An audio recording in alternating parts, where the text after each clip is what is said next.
ਨਮਸਕਾਰ। ਜਦ ਕਦੀ ਵੀ ਅਸੀਂ ਪੰਜਾਬ ਦੀ ਸਨਅਤ ਔਰ ਉਸ ਦੇ ਵਿਕਾਸ ਬਾਰੇ ਸੋਚਦੇ ਹਾਂ ਤਾਂ ਕਈ ਸਵਾਲ ਸਾਡੇ ਮਨ ਵਿੱਚ ਉਭਰਦੇ ਨੇ ਔਰ ਸਾਡੇ ਸਨਅਤਕਾਰਾਂ ਦੀ ਜ਼ਿਹਨ ਦੇ ਵਿੱਚ ਕਈ ਤਰ੍ਹਾਂ ਦੇ ਖਦਸ਼ੇ, ਕਈ ਤਰ੍ਹਾਂ ਦੇ ਅੰਦਾਜ਼ ਹਨ ਜੋ ਕਿ ਉਹ ਇਹ ਸਮਝਦੇ हैं कि ਸ਼ਾਇਦ ਸਾਡੀ ਇੰਡਸਟਰੀ ਨੂੰ ਪੂਰੀ ਤਰ੍ਹਾਂ ਵਧਾਵਾ ਨਹੀਂ ਦਿੱਤਾ ਜਾ ਰਿਹਾ।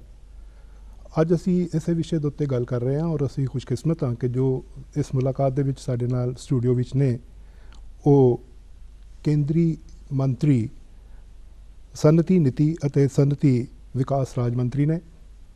ਮੈਂ ਸ਼੍ਰੀ ਅਸ਼ਵਨੀ ਕੁਮਾਰ ਜੀ ਦਾ ਦੂਰਦਰਸ਼ਨ ਜਲੰਧਰ ਔਰ ਪੰਜਾਬ ਦੇ ਵਾਸੀਆਂ ਵੱਲੋਂ ਸਾਡੇ ਦਰਸ਼ਕਾਂ ਵੱਲੋਂ ਬਹੁਤ ਬਹੁਤ ਸਵਾਗਤ ਕਰਦਾ ਹਾਂ ਸਟੂਡੀਓ ਵਿੱਚ ਆਉਣ 'ਤੇ। ਅਸ਼ਵਨੀ ਕੁਮਾਰ ਜੀ, ਬਹੁਤਾ ਸਮਾਂ ਕੇਂਦਰ ਵਿੱਚ ਕਾਂਗਰਸ ਨੇ ਰਾਜ ਕੀਤਾ ਹੈ ਔਰ ਇਹ ਪਹਿਲਾ ਮੌਕਾ ਜਾ ਰਿਹਾ ਪੰਜਾਬ ਤੋਂ ਭੇਜਿਆ ਹੋਇਆ ਇੱਕ ਨੁਮਾਇੰਦਾ ਸਾਡਾ ਸਨਅਤੀ ਮੁਲਾਕਾਤ ਦੇ ਵਿੱਚ ਅਸੀਂ ਤੇ ਬੜੇ ਖੁਸ਼ਕਿਸਮਤ ਔਰ ਅਸੀਂ ਤੁਹਾਨੂੰ ਵੀ ਮੁਬਾਰਕਬਾਦ ਦਿੰਦੇ ਹਾਂ। ਤੁਸੀਂ ਮੰਤਰੀ ਬਣਨ ਤੋਂ ਬਾਅਦ ਪਹਿਲੀ ਵਾਰੀ ਪੰਜਾਬ ਆਏ ਹੋ। ਅਸੀਂ ਇੱਕ ਵਾਰੀ ਫਿਰ ਤੁਹਾਡਾ ਸਵਾਗਤ ਕਰਦੇ ਹੋਏ ਇਸ ਗੱਲਬਾਤ ਨੂੰ ਸ਼ੁਰੂ ਕਰਨਾ ਚਾਹਾਂਗਾ। ਪੰਜਾਬ ਦੀ ਇੰਡਸਟਰੀਅਲ ਪਾਲਿਸੀ ਬਾਰੇ ਤੁਹਾਡਾ ਵਿਚਾਰ ਜਾਂ ਤੁਹਾਡਾ ਇਸ ਸੰਦਰਭ ਦੇ ਵਿੱਚ ਕੀ ਟੀਚਾ ਹੈ, ਕੀ ਉਪਲਬਧੀਆਂ ਹੈ, ਕੀ ਕਰਨਾ ਚਾਹੀਦਾ? ਬਹੁਤ ਕੁਝ ਕਰਨ ਦੀ ਭਾਵਨਾ ਮਨ ਵਿੱਚ ਹੈ। ਤੁਸੀਂ ਠੀਕ ਕਿਹਾ ਕਿ ਜਿੱਥੋਂ ਤੱਕ ਕਾਂਗਰਸ ਪਾਰਟੀ ਦਾ ਸਵਾਲ ਹੈ, ਸ਼ਾਇਦ ਮੈਂ ਪਹਿਲਾ ਉਦਯੋਗ ਰਾਜ ਮੰਤਰੀ ਹਾਂ ਜੋ ਪੰਜਾਬ ਨੂੰ ਰਿਪਰੈਜ਼ੈਂਟ ਕਰਦਾ ਹੈ ਸੈਂਟਰ ਵਿੱਚ। ਮੈਂ ਬਹੁਤ ਹੀ ਆਪਣੇ ਆਪ ਨੂੰ ਖੁਸ਼ਕਿਸਮਤ ਮਹਿਸੂਸ ਕਰਨਾ ਕਿ ਅੱਜ ਦੀ ਸਥਿਤੀ ਵਿੱਚ ਮੈਨੂੰ ਇਸ ਅਹੁਦੇ 'ਤੇ ਰਹਿ ਕੇ ਪੰਜਾਬ ਦੇ ਲੋਕਾਂ ਦੀ ਸੇਵਾ ਕਰਨ ਦਾ ਮੌਕਾ ਪ੍ਰਧਾਨ ਮੰਤਰੀ ਡਾਕਟਰ ਮਨਮੋਹਨ ਸਿੰਘ ਜੀ ਨੇ ਔਰ ਸੋਨੀਆ ਜੀ ਨੇ ਦਿੱਤਾ ਹੈ। ਮੇਰਾ ਹਮੇਸ਼ਾ ਤੋਂ ਇਹ ਵਿਸ਼ਵਾਸ ਸੀ ਕਿ ਪੰਜਾਬ ਦੇ ਸਾਹਮਣੇ ਸਭ ਤੋਂ ਵੱਡੀ ਚੁਣੌਤੀ ਨੌਜਵਾਨਾਂ ਦੀ ਬੇਰੁਜ਼ਗਾਰੀ ਹੈ ਔਰ ਬੇਰੁਜ਼ਗਾਰੀ ਨੂੰ ਖਤਮ ਕਰਨ ਲਈ ਵੱਡੇ ਪੈਮਾਨੇ 'ਤੇ ਪੰਜਾਬ ਦੇ ਉਦਯੋਗੀਕਰਨ ਦੀ ਲੋੜ ਹੈ। ਇਸ ਕਰਕੇ ਮੈਂ ਮੰਤਰੀ ਬਣਨ ਤੋਂ ਤੁਰੰਤ ਬਾਅਦ ਉਹਨਾਂ ਸਕੀਮਾਂ ਦਾ ਜਾਇਜ਼ਾ ਲਿਆ ਜੋ ਅਸੀਂ ਪੰਜਾਬ ਵਿੱਚ ਲਾਗੂ ਕਰ ਸਕਦੇ ਹਾਂ। ਪੰਜਾਬ ਦੀ ਖਾਸ ਉਦਯੋਗਿਕ ਸ਼ਕਤੀ ਲਾਈਟ ਇੰਜੀਨੀਅਰਿੰਗ ਵਿੱਚ ਹੈ, ਚਾਹੇ ਉਹਨੂੰ ਆਟੋ ਪਾਰਟਸ ਕਹਿ ਲਈਏ, ਫਾਊਂਡਰੀ ਇੰਡਸਟਰੀ ਕਹਿ ਲਈਏ, ਟੈਕਸਟਾਈਲਸ ਕਹਿ ਲਈਏ, ਮੋਟਰ ਪਾਰਟਸ ਕਹਿ ਲਈਏ। ਬੇਸਿਕਲੀ ਫਾਊਂਡਰੀ ਇੰਡਸਟਰੀ ਦੇ ਖਾਸ ਤੌਰ ਦੇ ਉੱਤੇ ਮੈਂ ਜ਼ਿਕਰ ਕਰਨਾ ਚਾਹਾਂਗਾ, ਲੈਦਰ ਇੰਡਸਟਰੀ ਕਹਿ ਲਈਏ। ਇਹਦੇ ਨਾਲ ਲੱਖਾਂ ਲੋਕਾਂ ਨੂੰ ਅਸੀਂ ਡਾਇਰੈਕਟ ਔਰ ਇਨਡਾਇਰੈਕਟ ਰੋਜ਼ਗਾਰ ਦੇ ਸਕਦੇ ਹਾਂ। ਪਿਛਲੇ ਦਿਨਾਂ ਵਿੱਚ ਸਾਨੂੰ ਕੁਝ ਚੁਣੌਤੀਆਂ ਦਾ ਸਾਹਮਣਾ ਕਰਨਾ ਪਿਆ ਕਿਉਂਕਿ ਹਿਮਾਚਲ ਔਰ ਉੱਤਰਾਂਚਲ ਨੂੰ ਕੁਝ ਖਾਸ ਸਹੂਲਤਾਂ ਦਿੱਤੀਆਂ ਗਈਆਂ ਨੇ ਜਿਨ੍ਹਾਂ ਨੂੰ ਹੁਣ 2010 ਤੱਕ ਐਕਸਟੈਂਡ ਕੀਤਾ ਗਿਆ ਹੈ। ਇਸ ਸੰਦਰਭ ਵਿੱਚ ਸਾਰੀ ਹੀ ਪਾਰਟੀਆਂ ਦੇ ਐਮਪੀਜ਼ ਦਾ ਇੱਕ ਦਲ ਪਰਸੋਂ ਪ੍ਰਧਾਨ ਮੰਤਰੀ ਡਾਕਟਰ ਮਨਮੋਹਨ ਸਿੰਘ ਜੀ ਨੂੰ ਮਿਲਿਆ ਸੀ, ਜਿਹਦੇ ਵਿੱਚ ਮੈਂ ਵੀ ਸ਼ਮੂਲੀਅਤ ਕੀਤੀ ਸੀ। ਤੁਹਾਨੂੰ ਜਾਣ ਕੇ ਖੁਸ਼ੀ ਹੋਏਗੀ ਕਿ ਪ੍ਰਧਾਨ ਮੰਤਰੀ ਜੀ ਨੇ ਸਪਸ਼ਟ ਆਸ਼ਵਾਸਨ ਸਭ ਨੂੰ ਦਿੱਤਾ ਹੈ ਕਿ ਜਿੱਥੋਂ ਤੱਕ ਪੰਜਾਬ ਦੇ ਇੰਡਸਟਰੀਅਲ ਵਿਕਾਸ ਦਾ ਸਵਾਲ ਹੈ, ਪੰਜਾਬ ਦੇ ਕਿਸਾਨਾਂ ਦੇ ਹਿੱਤਾਂ ਦਾ ਸਵਾਲ ਹੈ, ਉਹ ਪੂਰੀ ਤਰ੍ਹਾਂ ਦੇ ਨਾਲ ਉਹ ਔਰ ਉਹਨਾਂ ਦੀ ਸਰਕਾਰ ਉਹਦੇ ਮੁਤਲਕ ਵਚਨਬੱਧ ਨੇ। ਉਹਨਾਂ ਨੇ ਮੈਨੂੰ ਹਿਦਾਇਤ ਕੀਤੀ ਹੈ ਕਿ ਅਜਿਹੀ ਪਾਲਿਸੀ ਬਣਾ ਕੇ ਉਹਨਾਂ ਦੇ ਸਾਹਮਣੇ ਰੱਖੀ ਜਾਏ ਜਿਸ ਦੇ ਰਾਹੀਂ ਜਿਹੋ ਜਿਹੀ ਸਹੂਲਤਾਂ ਹਿਮਾਚਲ ਔਰ ਉੱਤਰਾਂਚਲ ਨੂੰ ਦਿੱਤੀਆਂ ਗਈਆਂ ਨੇ, ਮੋਰ ਔਰ ਲੈਸ ਉਹਦੇ ਬਰਾਬਰ ਦੀ ਸਹੂਲਤਾਂ ਪੰਜਾਬ ਨੂੰ ਵੀ ਦਿੱਤੀਆਂ ਜਾਣ। ਸੋ ਮੈਂ ਸਮਝਦਾ ਕਿ ਆਉਣ ਵਾਲੇ ਦਿਨਾਂ ਵਿੱਚ ਅਸੀਂ ਅਜਿਹੀ ਨੀਤੀ ਨੂੰ ਅੰਜਾਮ ਦੇ ਸਕਾਂਗੇ ਔਰ ਮੈਂ ਸਮਝਦਾ ਇੱਕ ਵੱਡੀ ਚੁਣੌਤੀ ਹੈ, ਕੋਸ਼ਿਸ਼ ਕਰਾਂਗੇ। ਜੇ ਇਸ ਤਰ੍ਹਾਂ ਹੋ ਸਕੇ ਅਸ਼ਵਨੀ ਕੁਮਾਰ ਜੀ, ਤਾਂ ਮੈਂ ਸਮਝਣਾ ਕਿ ਬਹੁਤ ਵੱਡੀ ਉਪਲਬਧੀ ਹੋਏਗੀ। ਤੁਸੀਂ ਜੋ ਪੰਜਾਬ ਦੀ ਨੁਮਾਇੰਦਗੀ ਕਰ ਰਹੇ ਹੋ ਸੈਂਟਰ ਦੇ ਵਿੱਚ, ਕਿਉਂਕਿ ਇਹੀ ਸਭ ਤੋਂ ਵੱਡਾ ਇੱਕ ਖਦਸ਼ਾ ਹੈ ਕਿ ਜੋ ਉਹਨਾਂ ਨੂੰ ਸਹੂਲਤਾਂ ਦਿੱਤੀਆਂ ਜਾ ਰਹੀਆਂ, ਭਾਵੇਂ ਉਹ ਸੈਂਟਰਲ ਐਕਸਾਈਜ਼ ਦੀਆਂ, ਭਾਵੇਂ ਇਨਕਮ ਟੈਕਸ ਦੀਆਂ ਜਾਂ ਸਟੇਟ ਵੱਲੋਂ ਸਬਸਿਡੀ ਦਿੱਤੀ ਜਾਂਦੀ ਹੈ, ਉਹ ਪੰਜਾਬ 'ਚ ਨਾ ਹੋਣ ਕਰਕੇ ਇੱਥੇ ਇੰਡਸਟਰੀ ਦਾ ਵਧਾਵਾ ਨਹੀਂ ਹੋ ਰਿਹਾ ਅਤੇ ਲੋਕ ਕੋਸ਼ਿਸ਼ ਕਰਦੇ ਨੇ ਕਿ ਉੱਥੇ ਆਪਣੇ ਯੂਨਿਟ ਲਗਾਏ ਜਾਣ। ਇੱਕ ਜਿਹੜੀ ਲੋਕ ਗੱਲ ਕਹਿੰਦੇ ਹੈ ਕਿ ਇੱਥੇ ਪੰਜਾਬ ਦੇ ਵਿੱਚ ਜ਼ਿਆਦਾ ਜਿਹੜੇ ਮਾਲਸ ਹੈ ਉਹਨਾਂ ਨੂੰ ਲਗਾਉਣ ਦੇ ਉੱਤੇ ਜ਼ਿਆਦਾ ਉਤਸ਼ਾਹਿਤ ਕੀਤਾ ਜਾਂਦਾ ਹੈ, ਜਦਕਿ ਇੰਡਸਟਰੀ ਨੂੰ ਜ਼ਿਆਦਾ ਕਰਨਾ ਚਾਹੀਦਾ। ਇਸ ਬਾਰੇ ਤੁਹਾਡਾ ਕੀ ਵਿਚਾਰ ਹੈ? ਇੱਥੇ ਮੈਂ ਇੱਕੋ ਗੱਲ ਕਹਿਣਾ ਚਾਹਾਂਗਾ ਕਿ ਮਾਲ ਰਿਲੇਟਿਡ ਜਿਹੜੀ ਐਕਟੀਵਿਟੀ ਹੈ ਉਹ ਇੰਡਸਟਰੀਅਲ ਡਿਵੈਲਪਮੈਂਟ ਤੋਂ ਜੁਦਾ ਹੈ।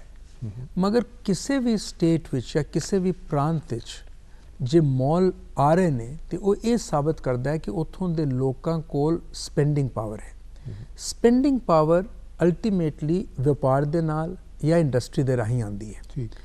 मैं ये गल स्वीकार करना कि साडी इंडस्ट्री नूं घाटा होया है क्योंकि खास सहूलतां साडे पड़ोसी सूबियां नूं मिलियां ने, पर नाल ये जरूर कहना चाहांगा कि कई इत्थे यूनिट ने जिन्हां ने अपना काम चलदे यूनिटां ने अपना काम अगे वधाया है, क्योंकि ओवरऑल इकनॉमिक ग्रोथ जिहड़ी है अज 8.1 है, जो हिंदुस्तान के इतिहास इन्नी वड्डी ग्रोथ कभी नहीं हुई।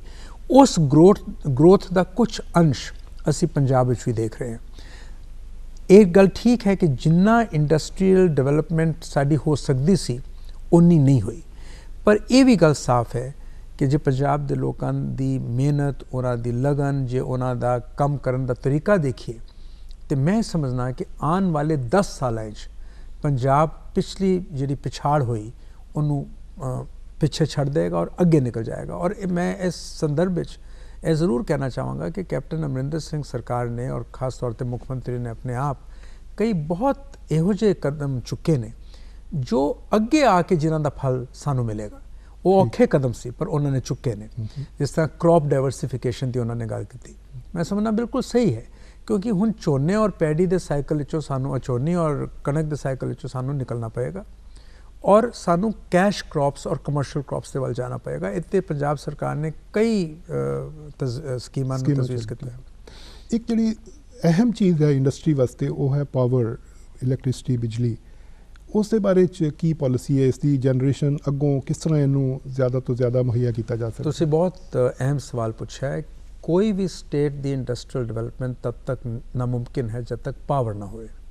इस करके जो लहरा मुहब्बत का 500 मेगावाट का 3rd फेज़ है उन्होंने लागू किया जा रहा है। शाहपुर कंडी वाला जो पावर का प्रपोजल है उन्होंने अगे बढ़ाया जा रहा है। मुकेरियां थर्मल में अगे बढ़ाया जा रहा है। सो कोशिश हो रही है और एक कोशिश इस करके आज की जा सक रही है क्योंकि असी पंजाब स्टेट इलैक्ट्रिसिटी बोर्ड को फिर फायदे विच लैके आए हैं। हुण साडी इंटरनल जनरेशन इन्नी को है कि असी अगे पावर जनरेशन को बढ़ावा दे सकीए और केंद्र सरकार इस काम में पंजाब सरकार का पूरा सहयोग करेगी। कुछ एक ऐसे हिस्से हैं साडे पंजाब दे, खास करके जिहड़े बॉर्डर एरिया जिस तरह अमृतसर, फिरोजपुर और गुरदासपुर, इन्हां जिलियां दी जिहड़ा वधावा होया इंडस्ट्री का ये देखण च आया कि बहुत घट होया है। कि गवर्नमेंट की कोई इस दे बारे में खास तौर पर कोई पॉलिसी है कि इन्हों उत्साहित किया जा सके? तुसीं बहुत मौके का सवाल पूछा। जब प्रधानमंत्री साहब नाल परसों गल हुई तो प्रधानमंत्री जी ने स्वयं अपने कोलों बॉर्डर एरिया डेवलपमेंट स्कीम के बारे में पूछा और उन्हों का यह विश्वास सी कि इस स्कीम को अगे सुदृढ़ करना चाहिए, मजबूती देनी चाहिए है, होर वधाना चाहिए है। मैं समझना कि जिहड़ा पैसा अज स्कीम में आ रहा है वो पर्याप्त नहीं है। हुण असी दोबारा दे नाल इस स्कीम को रिव्यू करांगे ताकि अमृतसर, गुरदासपुर और फिरोजपुर के जिहड़े बॉर्डर जिले ने जिन्हां दे विच 17 ब्लॉक आते हैं उन्हां दे विच एक फिजिकल इंफ्रास्ट्रक्चर भी बने और इंडस्ट्रीयल इंफ्रास्ट्रक्चर भी कायम हो सके। बटाला की जी फाउंड्री है अमृतसर जिले है, गुरदासपुर जिले है, गुरदासपुर जिले है, पर अमृतसर पार्लीमेंटरी हल्के का एक अंग सीगा हुण तक, उहदी जो तरक्की होनी चाहिए सी नहीं हुई। ਜਿਹੜੇ बेरोज़गारां नूं असीं रोज़गार दे सकते सां अमृतसर के जिले फिरोजपुर, गुरदासपुर के जिले इंडस्ट्री नूं वधावा दे के वो नहीं हो पाया। इस करके वधेरिया स्कीमां की तजवीज़ असीं करांगे जिन्हां विच बॉर्डर एरिया डेवलपमेंट फंड नूं खास तौर के उपर मजबूत करने की कोशिश करांगे। अश्विनी कुमार जी, कांग्रेस सरकार ने एक बहुत वड्डी उन्हां दी एक अहम जिहड़ी एक जो उन्होंने एक कानून होंद विच लैके आंदा, राइट टू इन्फॉर्मेशन एक्ट, मैं समझना कि एक बहुत वड्डी उपलब्धि है जो कि लोगों के बहुत काम आ सकती है। इसका टोटल गवर्नेंस के उत्ते, इसका टोटल सरकारी कामकाज के उत्ते किस तरह असर पेगा और किस तरह इस लोगों को इस चीज़ का फायदा हो सकता है? मैं समझना सूचना का अधिकार का जिहड़ा कानून है इन्ना रेवोल्यूशनरी कदम है जिहदे नाल पूरे गवर्नेंस का ढांचा सारे हिंदुस्तान बदलेगा। यानी अज कोई शहरी अपनी किसी सवाल का जवाब बतौर हक टिकट लगा के एक दरखास्त दे के सरकार के वड्डे तो वड्डे अफसर को पूछ सकता है। और ये इस अधिकार के प्रति विशेष तौर पर श्रीमती सोनिया गांधी और प्रधानमंत्री की कमिटमेंट है। बहुत सारे NGOs ने यदि तजवीज़ की सी और श्रीमती सोनिया गांधी ने पर्सनल इंटरस्ट लैके इस कानून ਨੂੰ ਲਿਆਂਦਾ ਹੈ। ਪਿਛਲੇ ਦਿਨਾਂ ਵਿੱਚ ਬਹੁਤ ਚਰਚਾਵਾਂ ਹੋਈਆਂ ਇਹਦੇ ਮੁਤਲਕ, ਮੈਂ ਵੀ ਕਈ ਚਰਚਾਵਾਂ ਵਿੱਚ ਹਾਜ਼ਰ ਹੋਇਆ ਟੈਲੀਵਿਜ਼ਨ ਦੇ ਮਾਧਿਅਮ ਤੋਂ। ਕੁਝ ਵਿਚਾਰ ਇਹੋ ਜਿਹੇ ਆਏ ਸੀ ਕਿ ਕੁਝ ਸੰਸ਼ੋਧਨ ਜਿਹੜੇ ਇਸ ਕਾਨੂੰਨ ਵਿੱਚ ਕੀਤਨ ਦੀ ਤਜਵੀਜ਼ ਸੀ ਉਹ ਅਜੇ ਨਹੀਂ ਹੋਣੇ ਚਾਹੀਦੇ। ਨੋਟਿੰਗ ਪਾਸ ਦੀ ਗੱਲ ਸੀ ਕਿ ਫਾਈਲ ਦੀ ਨੋਟਿੰਗ ਦਿੱਤੀ ਜਾਵੇ ਜਾਂ ਨਾ ਦਿੱਤੀ ਜਾਵੇ। ਇਹਦੇ ਵਿੱਚ ਦੋ ਵਿਚਾਰ ਸਨ। ਇੱਕ ਬਹੁਤ ਅਹਿਮ ਵਿਚਾਰ ਸੀ ਕਿ ਦੇਣੀ ਚਾਹੀਦੀ ਹੈ। ਇੱਕ ਵਿਚਾਰ ਇਹ ਵੀ ਸੀ ਐਡਮਿਨਿਸਟ੍ਰੇਸ਼ਨ ਔਰ ਪ੍ਰਸ਼ਾਸਨ ਦੇ ਵੱਲੋਂ ਕਿ ਜੇ ਸਾਰੀ ਫਾਈਲ ਨੋਟਿਸ ਨੂੰ ਦੇ ਦਿੱਤਾ ਜਾਏ ਤੇ ਸਰਕਾਰ ਦਾ ਜਿਹੜਾ ਐਡਮਿਨਿਸਟ੍ਰੇਟਿਵ ਢਾਂਚਾ ਹੈ ਉਹ ਇਫੈਕਟਿਵ ਨਹੀਂ ਹੋਏਗਾ। ਤਾਂ ਇਹਨਾਂ ਦੋਨਾਂ ਮੁੱਦਿਆਂ ਦੇ ਉੱਪਰ ਇੱਕ ਗਹਿਨ ਵਿਚਾਰ ਚੱਲ ਰਿਹਾ ਹੈ। ਇਸ ਕਰਕੇ ਥੋੜੀ ਦੇਰ ਲਈ ਇਸ ਸੰਸ਼ੋਧਨ ਨੂੰ ਅਸੀਂ ਅਜੇ ਇਨ ਅਬੇਂਸ ਰੱਖਿਆ ਹੈ, ਪਰ ਆਉਣ ਵਾਲੇ ਸੈਸ਼ਨ ਵਿੱਚ ਜਾਂ ਉਸ ਤੋਂ ਤੁਰੰਤ ਬਾਅਦ ਕੋਸ਼ਿਸ਼ ਹੋਵੇਗੀ ਕਿ ਇਸ ਸੂਚਨਾ ਦਾ ਅਧਿਕਾਰ ਦੇਸ਼ ਵਾਸੀਆਂ ਨੂੰ ਦਿੱਤਾ ਜਾਵੇ। ਕੁਝ ਗੱਲ ਕਰਨਾ ਚਾਹਾਂਗਾ ਮੈਂ ਸੋਸ਼ਲ ਇਨਫਰਾਸਟ੍ਰਕਚਰ ਦੇ ਬਾਰੇ ਵਿੱਚ, ਐਜੂਕੇਸ਼ਨ, ਹੈਲਥ, ਇਸ ਦੇ ਬਾਰੇ ਵਿੱਚ ਸਰਕਾਰ ਦੀ ਕੀ ਨੀਤੀ ਹੈ? ਇਹ ਸਭ ਤੋਂ ਅਹਿਮ ਸਵਾਲ ਤੁਸੀਂ ਮੈਨੂੰ ਅੱਜ ਪੁੱਛਿਆ ਇਸ ਇੰਟਰਵਿਊ ਵਿੱਚ। ਮੇਰਾ ਆਪਣਾ ਵਿਚਾਰ ਹਮੇਸ਼ਾ ਰਿਹਾ ਹੈ ਔਰ ਸਰਕਾਰ ਦਾ ਵੀ ਇਹ ਵਿਚਾਰ ਹੈ ਕਿ ਕਿਸੇ ਵੀ ਦੇਸ਼ ਦੀ ਤਰੱਕੀ ਲਈ ਜਦ ਤੱਕ ਉਸ ਦੇਸ਼ ਦੀ ਸਿਹਤ ਔਰ ਸਿੱਖਿਆ ਦੇ ਜਿਹੜੇ ਦਾਇਰੇ ਨੇ ਉਹ ਮਜ਼ਬੂਤ ਨਾ ਹੋਣ ਜਾਂ ਵੱਡੇ ਨਾ ਹੋਣ, ਜਦ ਤੱਕ ਸਾਰਿਆਂ ਦੀ ਸਿਹਤ ਦਾ ਅਸੀਂ ਇੰਤਜ਼ਾਮ ਨਾ ਕਰ ਸਕੀਏ, ਸਭ ਨੂੰ ਸਿੱਖਿਆ ਨਾ ਦੇ ਸਕੀਏ, ਔਰ ਸਿੱਖਿਆ ਵੀ ਉਹ ਜਿਹੜੀ ਆਉਣ ਵਾਲੀ ਸਦੀ ਵਿੱਚ ਰੈਲੇਵੈਂਟ ਹੈ, 21ਵੀਂ ਸਦੀ ਦੀ ਸਿੱਖਿਆ ਜਿਹੜੀ ਰੈਲੇਵੈਂਟ ਹੈ, ਜਦ ਤੱਕ ਅਸੀਂ ਉਹ ਆਪਣੇ ਬੱਚਿਆਂ ਨੂੰ ਨਾ ਦੇ ਸਕਾਂਗੇ ਤਦ ਤੱਕ ਅਸੀਂ ਦੇਸ਼ ਨੂੰ 21ਵੀਂ ਸਦੀ ਦੇ ਲਾਇਕ ਨਹੀਂ ਬਣਾ ਸਕਦੇ। ਇਸ ਕਰਕੇ ਇਸ ਵਾਰ UPA ਸਰਕਾਰ ਵਿੱਚ ਹਿੰਦੁਸਤਾਨ ਦੇ ਮੌਜੂਦਾ ਇਤਿਹਾਸ ਵਿੱਚ ਸਭ ਤੋਂ ਵੱਡੀ ਬਜਟ ਐਲੋਕੇਸ਼ਨ ਦਿੱਤੀ ਗਈ ਹੈ। 6% GDP ਐਜੂਕੇਸ਼ਨ ਲਈ ਔਰ 3.5 ਔਰ 4% ਦੇਸ਼ ਦਾ GDP ਜਿਹੜਾ ਹੈ ਉਹ ਹੈਲਥ ਲਈ ਦਿੱਤਾ ਗਿਆ ਹੈ। ਮੈਂ ਸਮਝਦਾ ਕਿ ਹੈਲਥ ਵਿੱਚ ਹੋਰ ਵੀ ਪੈਸੇ ਦੇਣ ਦੀ ਲੋੜ ਹੈ, ਮਗਰ ਭਾਰਤ ਨਿਰਮਾਣ ਪ੍ਰੋਗਰਾਮ, ਸਿਹਤ ਸੁਵਿਧਾਵਾਂ ਦੇ ਜਿਹੜੇ ਵੇਰੀਅਸ ਪ੍ਰੋਗਰਾਮ ਚੱਲ ਰਹੇ ਨੇ, Jawahar Lal Nehru urban renewal mission ਜਿਹੜੀ ਚੱਲ ਰਹੀ ਹੈ, ਇਹਨਾਂ ਸਾਰੇ ਪ੍ਰੋਗਰਾਮਾਂ ਦਾ ਡਾਇਰੈਕਟ ਜਾਂ ਇਨਡਾਇਰੈਕਟ ਸੰਬੰਧ ਸੋਸ਼ਲ ਇਨਫਰਾਸਟ੍ਰਕਚਰ ਨਾਲ ਹੈ। ਠੀਕ ਹੈ। ਇੱਕ ਜਿਹੜਾ ਅਸੀਂ ਅਕਸਰ ਸੁਣਦੇ ਹਾਂ ਭਾਰਤ ਨਿਰਮਾਣ ਯੋਜਨਾ ਜਿਹੜੀ ਹੈ, ਇਹ ਕੀ ਹੈ ਔਰ ਇਸ ਦੇ ਬਾਰੇ ਮੈਂ ਤੁਹਾਡੇ ਵਿਚਾਰ ਜਾਣਨਾ ਚਾਹਾਂਗਾ। ਇਹ ਦੁਨੀਆ ਦੇ ਇਤਿਹਾਸ ਵਿੱਚ ਇੱਕ ਭਾਰਤ ਨਿਰਮਾਣ ਯੋਜਨਾ ਔਰ ਇੱਕ ਰੋਜ਼ਗਾਰ ਗਾਰੰਟੀ ਯੋਜਨਾ ਸਭ ਤੋਂ ਵੱਡੀ ਯੋਜਨਾਵਾਂ ਨੇ ਹੁਣ ਤੱਕ ਦੇ ਇਤਿਹਾਸ ਵਿੱਚ। 1,75,000 ਕਰੋੜ ਰੁਪਇਆ ਖਰਚਣਾ ਹੈ ਭਾਰਤ ਨਿਰਮਾਣ ਵਿੱਚ ਔਰ 25,000 ਕਰੋੜ ਰੁਪਇਆ ਅਸੀਂ ਨੈਸ਼ਨਲ ਰੋਜ਼ਗਾਰ ਇੰਪਲੋਇਮੈਂਟ ਯੋਜਨਾ ਵਿੱਚ ਖਰਚਣਾ ਹੈ। 2 ਲੱਖ ਕਰੋੜ ਰੁਪਇਆ ਸਰਕਾਰ ਖਰਚੇਗੀ ਤਾਂ ਕਿ ਹਰ ਬੰਦੇ ਨੂੰ ਘੱਟ ਤੋਂ ਘੱਟ 1,200 ਰੁਪਏ ਮਹੀਨੇ ਦਾ ਵੇਤਨ ਬਾਏ ਰਾਈਟ ਮਿਲੇ ਔਰ ਭਾਰਤ ਨਿਰਮਾਣ ਦੇ ਵਿੱਚ ਪਿੰਡਾਂ ਦੇ ਵਿੱਚ ਡਿਸਪੈਂਸਰੀਆਂ, ਸਕੂਲ, ਹਸਪਤਾਲ, ਕਾਲਜਿਸ ਇਹ ਬਣਨ ਤਾਂ ਕਿ ਸਾਰੇ ਹਿੰਦੁਸਤਾਨ ਦੀ ਰੂਰਲ ਡਿਵੈਲਪਮੈਂਟ ਦਾ ਜਿਹੜਾ ਸਾਡਾ ਫੋਕਸ ਹੈ ਉਹ ਭਾਰਤ ਨਿਰਮਾਣ ਦੇ ਰਾਹੀਂ ਹੋਵੇ। ਇਸ ਕਰਕੇ ਇਹਦਾ ਨਾਂ ਹੀ ਰੱਖਿਆ ਭਾਰਤ ਨਿਰਮਾਣ, ਕਿਉਂਕਿ ਜਦ ਤੱਕ ਪਿੰਡਾਂ ਦਾ ਨਿਰਮਾਣ ਨਹੀਂ ਤਦ ਤੱਕ ਦੇਸ਼ ਦਾ ਨਿਰਮਾਣ ਨਹੀਂ। ਅਸ਼ਵਨੀ ਕੁਮਾਰ ਜੀ, ਤੁਸੀਂ ਗੱਲ ਕੀਤੀ ਸੀ ਐਜੂਕੇਸ਼ਨ ਦੀ, ਜਦੋਂ ਕਿ ਸਿੱਖਿਆ ਦਾ ਪੱਧਰ ਹੋਣਾ ਚਾਹੀਦਾ ਹੈ। ਕੁਝ ਇੱਕ ਐਸੇ ਸੈਕਸ਼ਨਸ ਆਫ ਸੋਸਾਇਟੀ ਹੈ ਜਿਨ੍ਹਾਂ ਨੂੰ ਕਿ ਸਿੱਖਿਆ ਪ੍ਰਦਾਨ ਨਹੀਂ ਹੋ ਪਾ ਰਹੀ, ਜਿਸ ਤਰ੍ਹਾਂ ਕਿ ਚਾਈਲਡ ਲੇਬਰ ਹੈ, ਜਿਹੜੇ ਬੱਚੇ ਘਰਾਂ ਦੇ ਵਿੱਚ ਕੰਮ ਕਰਦੇ ਨੇ ਜਾਂ ਦੂਸਰੇ ਛੋਟੇ ਛੋਟੇ ਹੋਟਲਾਂ ਦੇ ਵਿੱਚ, ਢਾਬਿਆਂ ਦੇ ਉੱਤੇ ਕੰਮ ਕਰਦੇ ਆ, ਇਹਨਾਂ ਨੂੰ ਕਿਸੇ ਤਰ੍ਹਾਂ ਸਿੱਖਿਆ ਦੇਣ ਦਾ ਕੋਈ ਸਕੀਮ ਜਾਂ ਕਿਸੇ ਤਰ੍ਹਾਂ ਦੀ ਕੋਈ ਹੈ? Sarva Shiksha Abhiyan, primary education, education for all, ਇਹ ਯੂਨਾਈਟਿਡ ਨੇਸ਼ਨਸ ਦਾ ਇੱਕ ਗੋਲ ਸੀਗਾ। United Nations Millennium Development Goals ਦਾ ਇੱਕ ਹਿੱਸਾ ਸੀਗਾ, ਜਿਹਦੇ ਪ੍ਰਤੀ ਭਾਰਤ ਦੀ ਸਰਕਾਰ ਪੂਰੀ ਤਰ੍ਹਾਂ ਦੇ ਨਾਲ ਵਚਨਬੱਧ ਹੈ ਔਰ ਪੂਰੀ ਕੋਸ਼ਿਸ਼ ਕੀਤੀ ਜਾ ਰਹੀ ਹੈ ਔਰ ਕੀਤੀ ਜਾਣੀ ਚਾਹੀਦੀ ਹੈ ਕਿ ਦੇਸ਼ ਦਾ ਕੋਈ ਬੱਚਾ ਅਜਿਹਾ ਨਾ ਰਹੇ ਜਿਹਨੂੰ ਸਿੱਖਿਆ ਪ੍ਰਦਾਨ ਨਾ ਕੀਤੀ ਜਾ ਸਕੇ। ਇਹ ਸਾਡਾ ਇੱਕ ਬਹੁਤ ਵੱਡਾ ਕਰਤੱਵ ਹੈ ਜਿਹਦੀ ਅਸੀਂ ਨਿਸ਼ਠਾ ਦੇ ਨਾਲ ਪੂਰਤੀ ਕਰਾਂਗੇ। ਠੀਕ ਗੱਲ ਹੈ। ਔਰ ਜਦੋਂ ਅਸੀਂ ਇਹ ਗੱਲ ਕਰਦੇ ਹਾਂ ਕਿ ਇੰਡਸਟਰੀ ਨੂੰ ਨਾਲ ਦੇ ਰਾਜਾਂ ਦੇ ਮੁਤਾਬਕ ਜੋ ਸਹੂਲਤਾਂ ਦਿੱਤੀਆਂ ਜਾਣ, ਕੋਈ ਖਾਕਾ, ਕੋਈ ਇਸ ਤਰ੍ਹਾਂ ਦੀ ਕੋਈ ਸਕੀਮ ਆਲਰੇਡੀ ਤੁਹਾਡੇ ਮਾਈਂਡ ਦੇ ਵਿੱਚ ਹੈ ਕਿ ਕਿਹੜੀਆਂ ਸਹੂਲਤਾਂ ਦਿੱਤੀਆਂ ਜਾਣਗੀਆਂ? ਮੈਂ ਆਪਣੇ ਡਿਪਾਰਟਮੈਂਟ ਨੂੰ ਹਿਦਾਇਤ ਕੀਤੀ ਹੈ ਔਰ ਮੁੱਖ ਮੰਤਰੀ ਕੈਪਟਨ ਅਮਰਿੰਦਰ ਸਿੰਘ ਜੀ ਨੂੰ ਵੀ ਚਿੱਠੀ ਲਿਖੀ ਹੈ ਕਿ 7 ਤਰੀਕ ਤੱਕ, 7 ਸਤੰਬਰ ਤੱਕ ਅਸੀਂ ਇਹਦਾ ਪਹਿਲਾ ਪ੍ਰੀਲਿਮਿਨਰੀ ਖਾਕਾ ਤਿਆਰ ਕਰਾਂਗੇ। ਉਹਦੇ ਬਾਅਦ ਮੈਂ ਉਹਨੂੰ ਅੱਗੇ ਵਿਚਾਰ ਕਰਾਂਗਾ ਉਹਦੇ ਉੱਪਰ, ਔਰ ਜਿਸ ਵੇਲੇ ਮੇਰੀ ਸੰਤੁਸ਼ਟੀ ਹੋ ਜਾਏਗੀ ਉਸ ਤੋਂ ਬਾਅਦ ਪ੍ਰਧਾਨ ਮੰਤਰੀ ਸਾਹਿਬ ਨੂੰ ਔਰ ਪਲੈਨਿੰਗ ਕਮਿਸ਼ਨ ਨੂੰ ਸਕੀਮ ਦੇਵਾਂਗੇ ਤਾਂ ਕਿ ਜਲਦ ਤੋਂ ਜਲਦ ਇੱਕ ਅਜਿਹੀ ਸਕੀਮ ਇੰਡਸਟਰੀਅਲ ਡਿਵੈਲਪਮੈਂਟ ਦੀ ਪੰਜਾਬ ਲਈ ਇੰਡਸਟਰੀਅਲ ਪਾਲਿਸੀ ਬਣ ਸਕੇ ਜਿਹਦੇ ਕਰਕੇ ਪੰਜਾਬ ਘੱਟ ਤੋਂ ਘੱਟ ਹਿਮਾਚਲ ਔਰ ਉੱਤਰਾਂਚਲ ਦੇ ਮੁਕਾਬਲੇ 'ਤੇ ਉਹਨੂੰ ਸਹੂਲਤਾਂ ਮਿਲਣ ਤਾਂ ਕਿ ਪੰਜਾਬ ਦੇ ਜਿਹੜੇ ਉਦਯੋਗਪਤੀ ਨੇ ਉਹ ਇਹ ਮਹਿਸੂਸ ਨਾ ਕਰਨ ਕਿ ਉਹਨਾਂ ਨਾਲ ਕੋਈ ਵਿਤਕਰਾ ਹੋਇਆ ਹੈ। ਪੰਜਾਬ ਦੇ ਵਿੱਚ ਬੇਰੁਜ਼ਗਾਰੀ ਦੂਰ ਕਰਨ ਲਈ ਉਦਯੋਗੀਕਰਨ ਦੀ ਲੋੜ ਹੈ, ਇਨਵੈਸਟਮੈਂਟ ਦੀ ਲੋੜ ਹੈ, ਜਿਹਦੇ ਰਾਹੀਂ ਪੰਜਾਬ ਦੇ ਨੌਜਵਾਨਾਂ ਨੂੰ ਰੋਜ਼ਗਾਰ ਮਿਲੇ।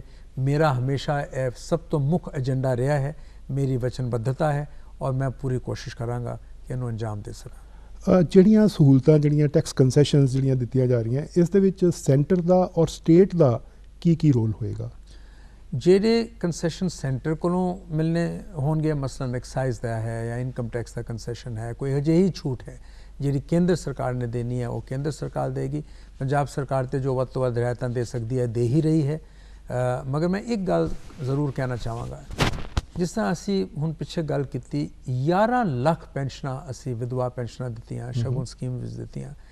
ਇਹ ਜਿੰਨਾ ਕੁ ਕੰਮ ਹੋਇਆ ਹੈ ਪਿੰਡਾਂ ਵਿੱਚ, ਜਿੰਨਾ ਕੁ ਕੰਮ ਗਰੀਬ ਤਬਕੇ ਲਈ ਹੋਇਆ ਹੈ ਇਸ ਸਰਕਾਰ ਵਿੱਚ, ਅਮਰਿੰਦਰ ਸਿੰਘ ਸਰਕਾਰ ਵਿੱਚ ਜਾਂ UPA ਸਰਕਾਰ ਦੀ ਨਿਗਰਾਨੀ ਤਹਿਤ, ਉਨੀ ਗੱਲ ਅਸੀਂ ਆਪਣੀ ਲੋਕਾਂ ਤੱਕ ਪਹੁੰਚਾਉਣਾ ਚਾਹਾਂਗੇ। ਜੋ ਕੰਮ ਅਸੀਂ ਕੀਤੇ ਨੇ ਉਹਦਾ ਕ੍ਰੈਡਿਟ ਅਸੀਂ ਜ਼ਰੂਰ ਲੈਣਾ ਚਾਹਾਂਗੇ।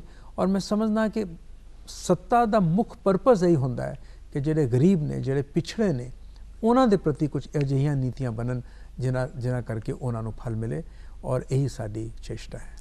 ਤੁਸੀਂ ਅੱਜ ਆਪਣੀ ਇਸ ਇੰਟਰਵਿਊ ਦੇ ਰਾਹੀਂ ਪੰਜਾਬ ਦੇ ਸਨਅਤਕਾਰਾਂ ਨੂੰ ਕੀ ਵਿਸ਼ਵਾਸ, ਕੀ ਭਰੋਸਾ ਦੇਣਾ ਚਾਹੋਗੇ, ਆਪਣਾ ਕੋਈ ਸੁਨੇਹਾ ਦੇਣਾ ਚਾਹੋਗੇ? ਮੈਂ ਉਹਨਾਂ ਨੂੰ ਇਹੀ ਵਿਸ਼ਵਾਸ ਦੇਣਾ ਚਾਹਾਂਗਾ ਕਿ ਕੇਂਦਰ ਦੀ ਸਰਕਾਰ ਔਰ ਪੰਜਾਬ ਦੀ ਸਰਕਾਰ ਪੂਰੀ ਤਰ੍ਹਾਂ ਦੇ ਨਾਲ ਉਹਨਾਂ ਨੂੰ ਹਰ ਸਹੂਲੀਅਤ, ਹਰ ਰਾਹਤ ਦੇਣ ਲਈ ਤਿਆਰ ਹੈ, ਵਚਨਬੱਧ ਹੈ, ਜਿਹਦੇ ਚਲਦਿਆਂ ਹੋਇਆਂ ਉਦਯੋਗੀਕਰਨ ਵਧੇ ਔਰ ਬੇਰੁਜ਼ਗਾਰ ਨੌਜਵਾਨਾਂ ਨੂੰ, ਬੇਟੀਆਂ ਨੂੰ ਰੋਜ਼ਗਾਰ ਮਿਲੇ। ਇਸੇ ਸੰਦਰਭ ਦੇ ਵਿੱਚ ਕੀ ਤੁਹਾਨੂੰ ਪੰਜਾਬ ਦੇ ਸਨਅਤਕਾਰਾਂ ਤੋਂ ਵੀ ਕੋਈ ਉਮੀਦ ਜਾਂ ਕਿਸੇ ਤਰ੍ਹਾਂ ਦਾ ਕੋਈ ਸਹਿਯੋਗ ਦੀ ਪੰਜਾਬ ਦੇ ਸਨਅਤਕਾਰ ਮੈਂ ਸਮਝਦਾ ਬਹੁਤ ਪ੍ਰਗਤੀਸ਼ੀਲ ਔਰ ਗਾਹਾਂ-ਵਧੂ ਐਂਟਰਪ੍ਰੈਨਰਸ ਨੇ, ਉਹ ਅੱਗੇ ਹੀ ਤਰੱਕੀ ਦੇ ਮਾਰਗ ਦੇ ਉੱਪਰ ਨੇ।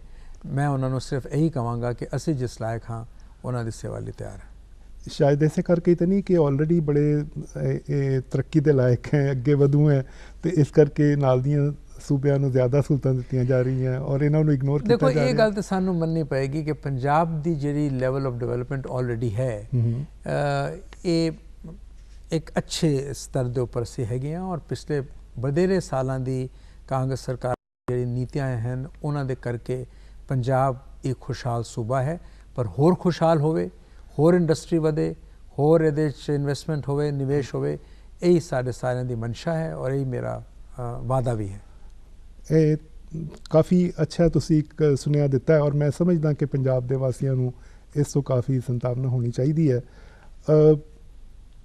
ਮੈਂ ਇਸ ਦੇ ਨਾਲ ਹੀ ਤੁਹਾਡਾ ਅੱਜ ਇਸ ਪ੍ਰੋਗਰਾਮ ਦੇ ਵਿੱਚ ਆ ਕੇ ਇਹ ਸਾਰੀਆਂ ਗੱਲਾਂ ਕਰਨਾ, ਸਾਡੇ ਨਾਲ ਇਸ ਮੁਲਾਕਾਤ ਦੇ ਵਿੱਚ ਹਿੱਸਾ ਲੈਣਾ, ਮੈਂ ਆਪ ਦਾ ਬਹੁਤ ਬਹੁਤ ਧੰਨਵਾਦ ਕਰਦਾ ਔਰ ਸ਼ੁਕਰੀਆ ਬਹੁਤ ਬਹੁਤ।